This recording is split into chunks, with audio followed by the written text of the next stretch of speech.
नमस्कार दोस्तों, कल जो के चमत्कार संतों की वाणी में आप सबका स्वागत है। आइए आज की वीडियो हम लाए हैं जो कि हमारे विघ्न विनाशक प्रथम पूजनीय गौरी पुत्र शंकर तनय श्री गणपति जी को समर्पित है। गणपति महोत्सव आ रहा है। लाल बगीची राजा का स्वागत करने के लिए सभी तैयार हैं। तो हम भी पीछे क्यों रहे, हमारा वीडियो चैनल भी पीछे क्यों रहे। आइए आज हम इसी के बारे में जानकारी लाए हैं। भगवान गणेश विघ्नेश्वर हैं।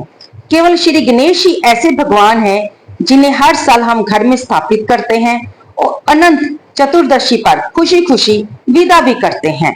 भगवान गणेश मंगल और शुभ के देवता है। वे यहाँ पर स्थापित होते हैं, वहां पर शुभ हो जाता है। गणों के ईश यानी देवता होने के कारण ही इन्हें गणेश कहा गया है। दोस्तों, इस साल गणेश चतुर्थी 7 सितंबर को आ रही है, जिस दिन से गणपति महोत्सव शुरू होगा। यानी कि इसी दिन जो लोग अपने घर में गणपति जी को विराजित करना चाहते हैं वे उन्हें अपने घर में विराजित करेंगे और 17 सितंबर के दिन इन्हें विदा किया जाएगा। आज की वीडियो में हम सारी जानकारी गणपति जी के लिए ही लाए हैं। गणेश पुराण की माने तो जहाँ गणेश स्थापित होते हैं वहां हमेशा सुख समृद्धि शुभ लाभ और वैभव बना रहता है, इसलिए इन्हें मंगल मूर्ति कहा जाता है। इनकी स्थापना आराधना विसर्जन बेहद सरल है। इसमें किसी भी तरह की खास विधि की जरूरत नहीं पड़ती, इसलिए हर घर में इनकी स्थापना हो सकती है। गणेश भाव और तत्वों के स्वामी हैं, इसलिए पूजा में त्रुटि होने के बावजूद वे उसके दोषों को दूर कर देते हैं और सामान्य पूजा को भी स्वीकार करते हैं। सबसे पहले हम जानेंगे कि गणपति जी का आना और जाना क्या दोनों ही शुभ हैं? जी हाँ, गणेश जी की स्थापना अपने आप में बड़ा ही मांगलिक उत्सव है। इनके साथ शुभ लाभ और रिद्धि सिद्धि की स्थापना भी होती है। ये सभी शक्तियां अपने नाम के अनुसार ही प्रभाव देती हैं। गणपति के आगमन पर घर में रंगोली स्वास्तिक बनाया जाता है। स्थापित होने के बाद हर दिन पूजन अलग अलग मिठाइयों का भोग लगाकर उत्सव मनाया जाता है। इससे परिवार में प्रेम और एकता का भाव उपजता है। वही इनकी विदाई भी शुभ मंगल और सिद्धि की कामना के साथ होती है। गणेश जी की मूर्ति के लिए सिर्फ मिट्टी की जरूरत होती है। मिट्टी को गणेश जी का रूप देकर ही पूजा आराधना का पूर्ण फल मिल जाता है। मिट्टी ना भी मिल पाए तो हल्दी की गांठ से भी गणेश बन जाते हैं। नारद पुराण में हल्दी के गणेश को स्वर्ण गणेश के समान प्रभावशाली माना गया है। प्रतिमा ना मिल पाए तो पूजा की सुपारी में भी गणपति जी की स्थापना की जा सकती है। श्री गणेशाय नमः बोलते हुए सिर्फ रोली का छींटा चावल के 2 दाने गुड़ और पतासे से भी इनकी पूजा हो जाती है। इनकी सरल पूजा में भी अगर कोई गलती हो जाए तो ईश कोप का भय नहीं रहता, इसलिए गणेश जी की आराधना सबसे सरल मानी गई है। गणेश जी उत्साह और सृजन के स्वामी हैं। देवी पार्वती ने पुतला बनाकर उसमें प्राण डाले, जिससे गणेश जी का सृजन हुआ।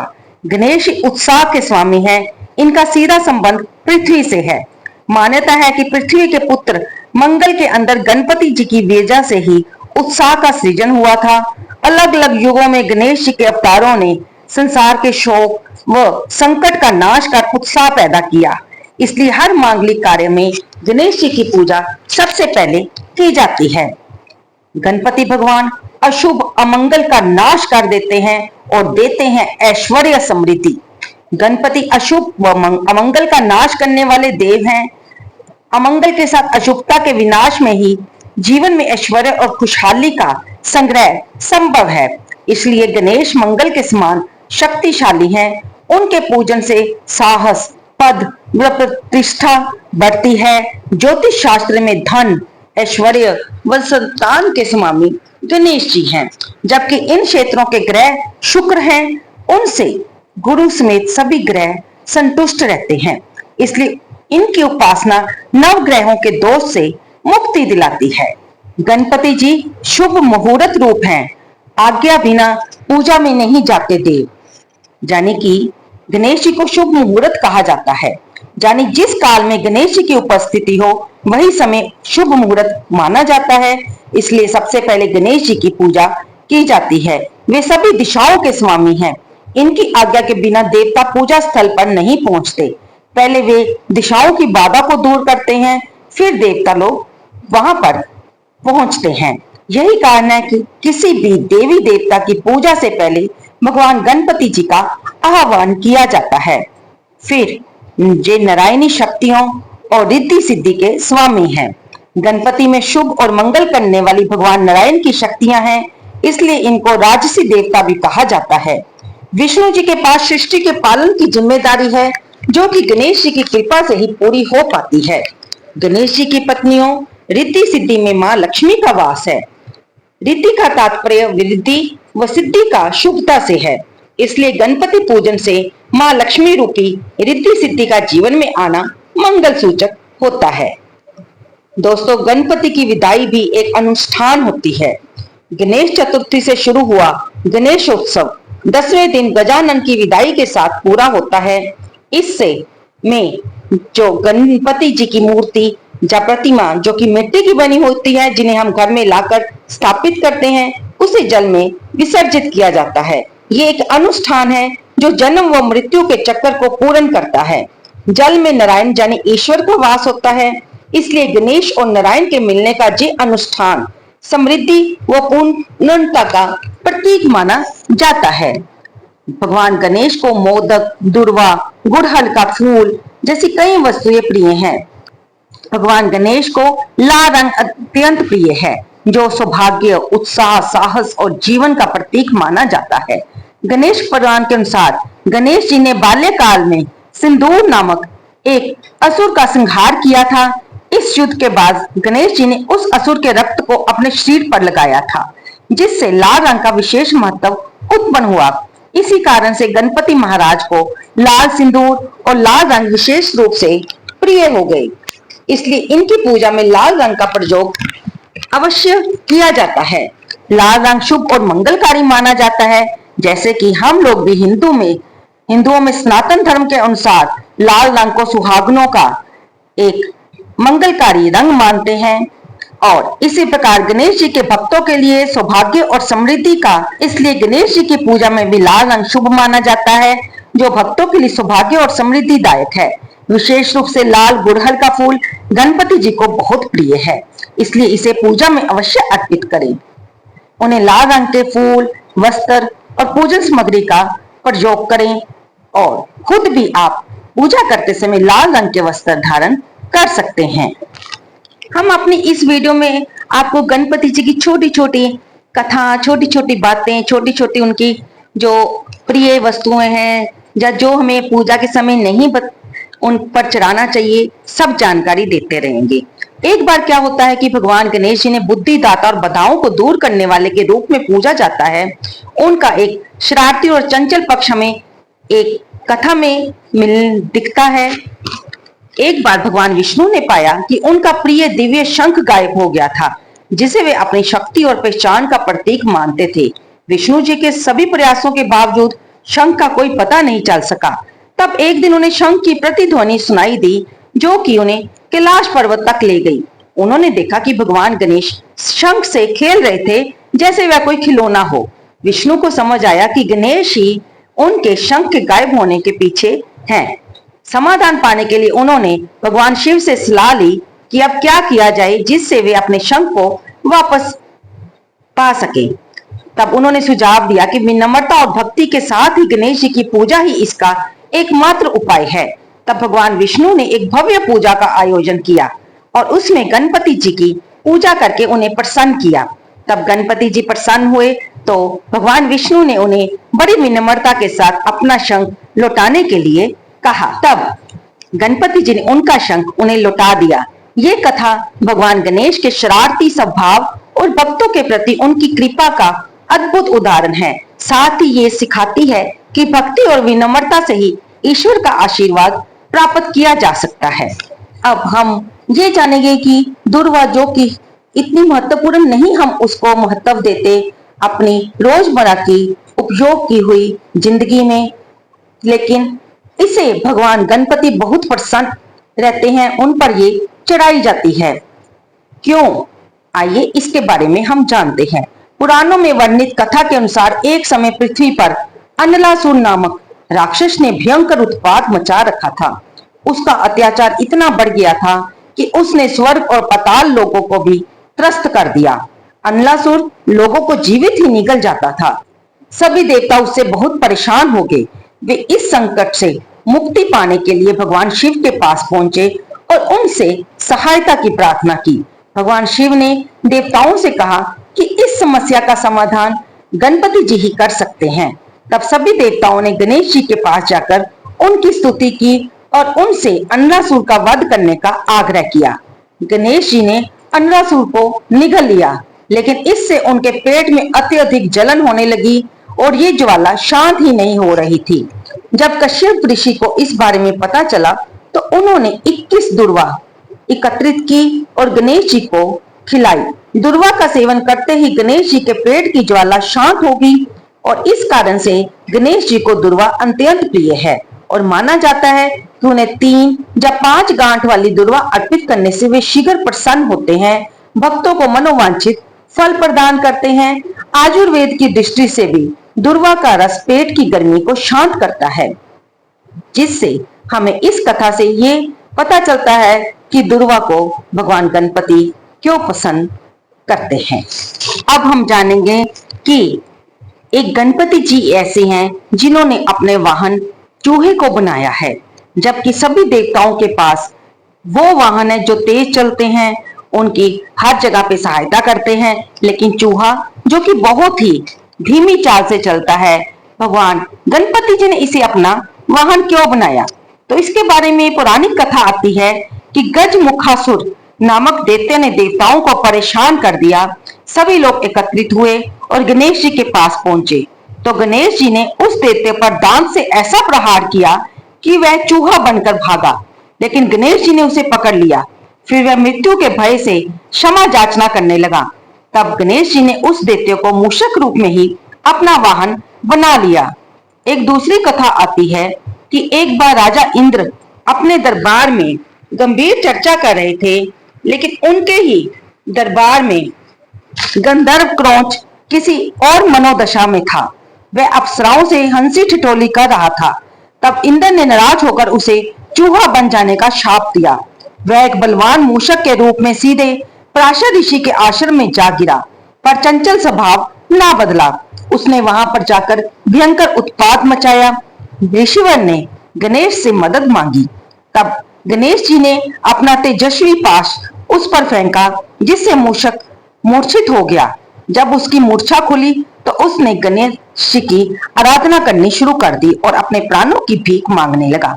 गणेश जी ने उससे वरदान मांगने को कहा। तब उसने कहा कि मुझे आपसे कुछ नहीं मांगना, चाहे तो आप मुझसे कुछ मांग लो। तब गणपति जी ने कहा कि ठीक है, अब से तुम मेरे वाहन होगी।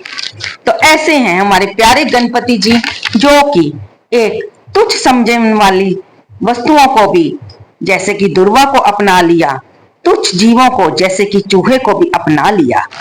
अब जैसे कि हम जानते हैं कि गणपति जी को मोदक का भोग लगाया जाता है, लड्डुओं का भोग लगाया जाता है, सफेद रंग की मिठाइयों का, खीर का, बर्फी का भोग, क्योंकि इनको मीठा पसंद है, इसलिए ये मीठी चीजों का भोग लगाया जाता है जब हम गणपति जी को अपने घर में लाते हैं। लेकिन क्या आपको पता है कि इनको मोदक क्यों पसंद है?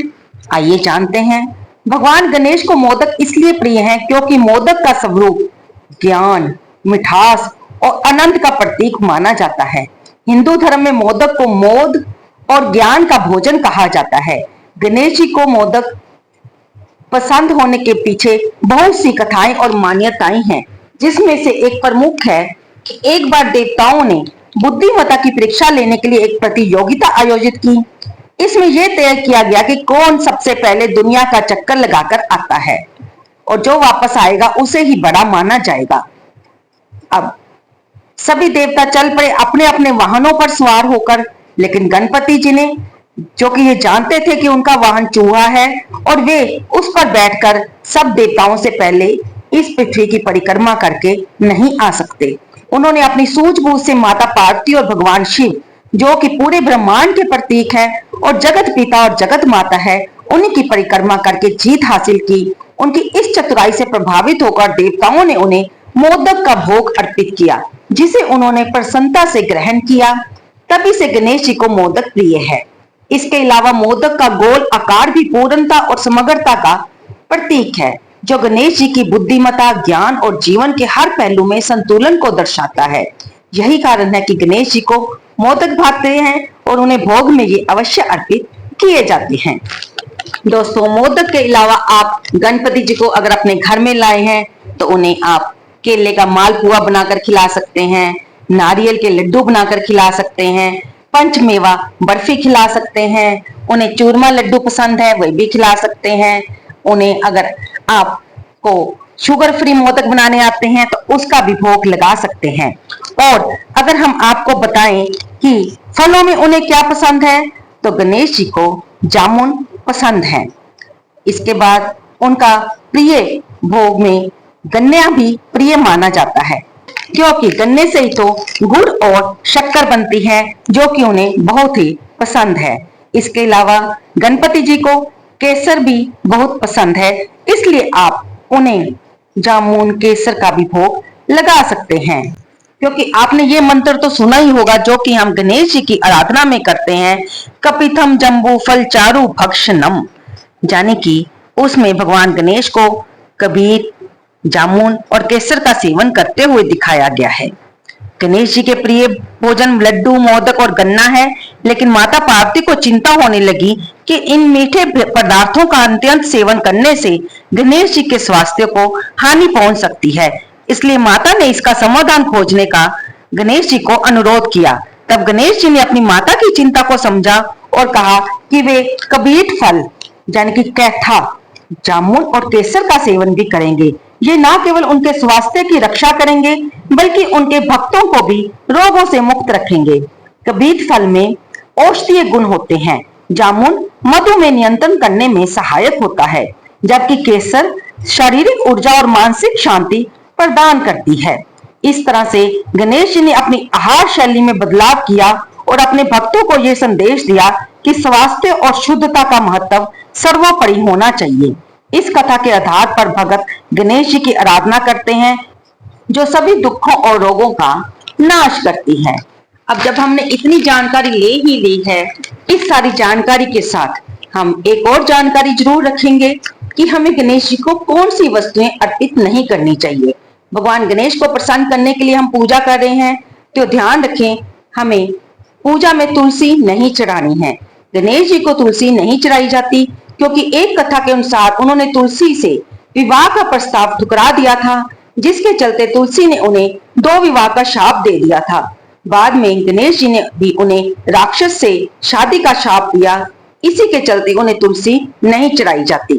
विघ्न विनाशक को सफेद चीजें नहीं चढ़ाई जाती हैं। इसके पीछे एक कथा है कि एक बार चंद्रदेव से गणेश जी का मजाक बनाया गया, जिसके बाद चंद्रमा को उन्होंने शाप दे दिया था। क्योंकि सफेद चीजें चंद्रमा से संबंधित हैं, इसलिए गणेश जी को नहीं चढ़ाई जाती। सूखे और मुरझाए फूल भी गणपति जी को बिल्कुल ना चढ़ाएं, क्योंकि वे दरिद्रता का प्रतीक माने जाते हैं। और जबकि गणेश जी मंगल और समृद्धि के देव के रूप में उन्हें पूजा जाता है। तो दोस्तों, ये सारी जानकारी थी गणपति जी की पूजा के बारे में, जो कि आप 7 सितंबर को अपने घरों में लाकर उन्हें स्थापित करने जा रहे हैं। तो इस जानकारी को अवश्य अपनाएं। उम्मीद करती हूँ आपको ये वीडियो बहुत पसंद आई होगी। कृपया करके इसे लाइक करें, शेयर करें और कमेंट बॉक्स में जय गणपति देवा लिखना तो बिल्कुल ना भूलें। आप कहां से ये वीडियो सुन रहे हैं, कृपया कमेंट बॉक्स में लिखकर मुझे अवश्य बताएं। आपका एक लाइक, जो कि हमारी इतनी वीडियो बनाने पर तो बनता ही है और कमेंट भी बनता है, ये हमें हमारे मनोबल को बढ़ाते हैं। आप सब पर गणपति भगवान की कृपा बनी रहे। गणपति बप्पा मोरया, मंगल मूर्ति मोरया।